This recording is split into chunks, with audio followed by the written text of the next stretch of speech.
Yesterday was probably one of the most unproductive days I've had in a long time.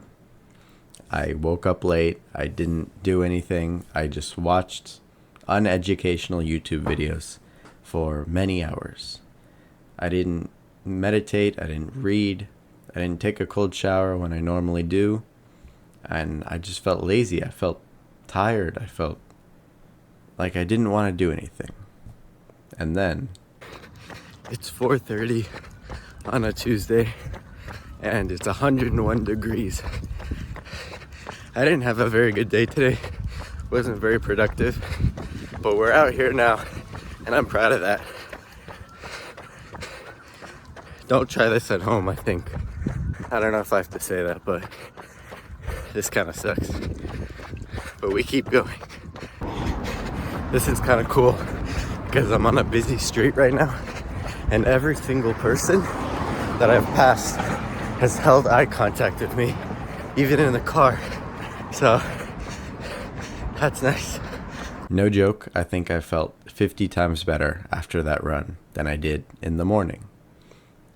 I got to take the greatest cold shower of my life after that. All my worries went away. Everything I was thinking about was gone during that time, and for many hours after that, actually. My name is Amit, and I reminded myself yesterday that a bad day doesn't have to end badly. It can turn out to be memorable, and I'm asking you to please remember this video for whenever you're having a bad day. It can be today, it can be tomorrow, it can be never, but it still helps to have. So what really makes a day good or bad is your perception on it. You could have a very productive day, but if you spend 5 minutes on your phone, you could think that's unproductive and the whole day is ruined. But you could also spend the whole day on YouTube and be productive for a whole 10 minutes and be like, wow, I was 10 minutes productive today. That's an awesome day. Let's go. I'll try to do more tomorrow. And so, yeah, it really depends on your mindset when you're going at it. I used to have this problem where even on like a really good day, on a day where I felt super good, but I had this one little thing that was off. Like, maybe I didn't do my homework when I wanted to, or I ate something bad, or I didn't be as productive as I could. I would take that whole day and say, what a fail, that was ass. And that really, I think, messed up my whole perception of what a good day is supposed to be for myself, because up until recently, I didn't even know what a perfect day would look like. I would do everything I planned to do, and I still wouldn't be happy. And that really made the start of my summer not as good as it could be, because I felt like I could always do better, even when I didn't even know what I could do to make it better. So yeah, I think the first step to having an awesome summer, or an awesome, basically, life, I think, would be to really change your mindset about this, to think about what you would like to do during the day, and know that, one, not every day is going to be perfect. You're going to have complications. You're going to have stuff you didn't plan for. And two, you don't have to be productive the whole time to have a memorable, fun day, right? It's always nice to be productive. Like, don't get me wrong, I'm not hating on that. I'm saying a day doesn't have to be ruined because you didn't do something productive for every single second of the day, right? Like, I used to get mad at myself for checking my text messages for 10 seconds when I was eating breakfast or making breakfast. Like, I had such high standards that I would never really achieve because they were so far above my level that every day to me seemed horrible. I would wake up excited and then 10 minutes later demotivated for the rest of the day because I messed up on one thing. And that's really not a good way to live. So I think the best thing to do would be to realize where your level is at right now, because everything is a skill, right? Self-improvement is a skill. You could be more productive one day, less productive the other day, but on average, you kind of know how productive you are on a certain day.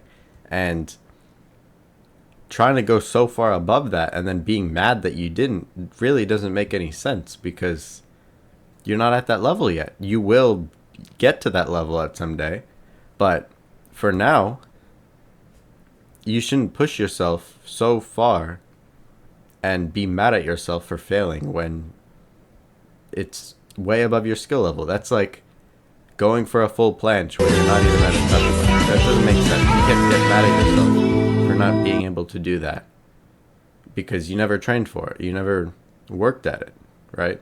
So now, instead of being happy that I didn't do a bad habit, such as eating junk food or watching YouTube, I'm a lot more proud of my day because I'm focusing on what I did do, which is, well, yesterday I ran, you saw that.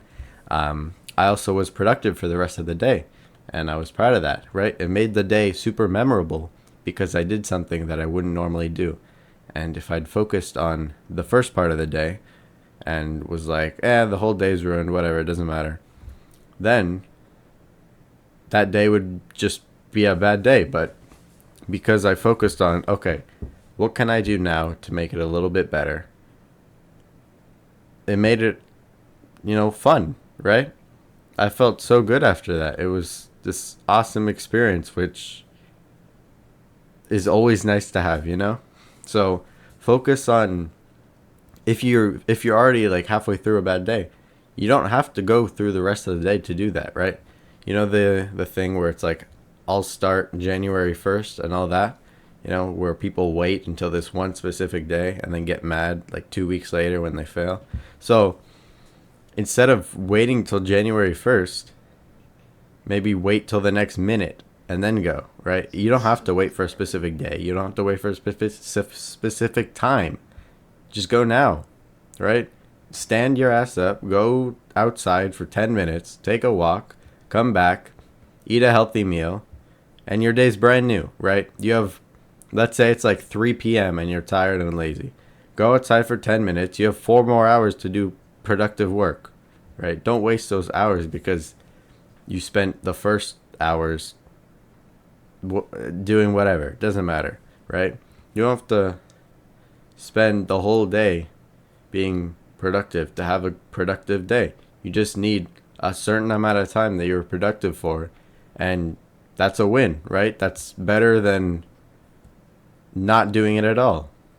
And it makes me mad at myself every time I make that mistake, when I am mad at myself for not doing anything and I continue to not do anything. It really doesn't make any sense to me now that I'm saying it out loud, right? It's kind of dumb. Why would you continue not doing anything if you've been not doing anything? I'm kind of blowing my own mind here. I'm sorry. It doesn't make any sense to me now. Hold on. Wait. Let me pause this. Okay. I'm back now.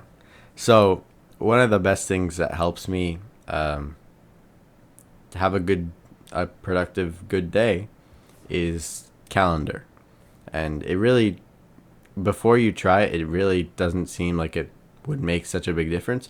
But it does, because when I plan what I'm going to do up beforehand, I basically every time I do that thing. So if I tell myself I'm going to work for 45 an hour, then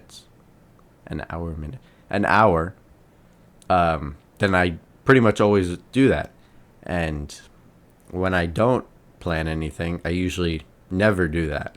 So planning it out, knowing what time you're going to do a certain thing, it actually really helps, especially when you have multiple things going on for the day. If you don't, it still helps a lot too, because it keeps you from doing the bad habits and stuff. And I don't know, it really makes a big difference whenever I plan a schedule, and I really hope you start as well. I'm not very consistent with it yet, but I really believe I'm going to be a lot better at it soon, and I hope you do as well. So something I'm doing that's actually really helping me this summer is learning a new skill, or learning many new skills, right? Because it's something that keeps you occupied. It's something that you can easily see progress in, because usually when at least I learn something, there's a sort of period that's like newbie gains, and that's a gym term. But basically what happens is when you begin, your muscles are like not used to it, and so you gain strength and some muscle pretty fast compared to the rest. And so it's this kind of like steep curve, and then it kind of flatlines like a year or 2 years in. And so that's kind of what I'm talking about, but for skills. So maybe try a skill and see if you kind of gain this interest and skill in it pretty quickly. I do have to warn you though, it does flatline eventually, unless that's not how it works for skills. I'm not really sure, but anyways, learning skills has been super fun because it gives me something to do, and two, I just like advancing and stuff. And so one of the things I've been doing is drawing.